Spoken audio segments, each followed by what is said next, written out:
ఆవాలు, జీలకర్ర, baby onions 4గా cut చేసుకున్నాము. ఒక ఆనియన్ని, చిల్లీస్, నార్మల్ చిల్లీస్ 2గా కట్ చేసి స్లిప్ చేసుకున్నాము. దొండకాయలు,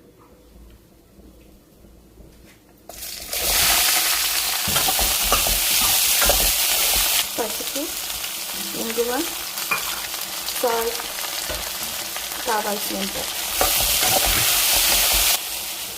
లిడ్ పెట్టుకొని కుక్ చేసుకున్నాం 5 minutes. దంచుకున్న తెల్లగడ్డ, కొద్దిగా కారం,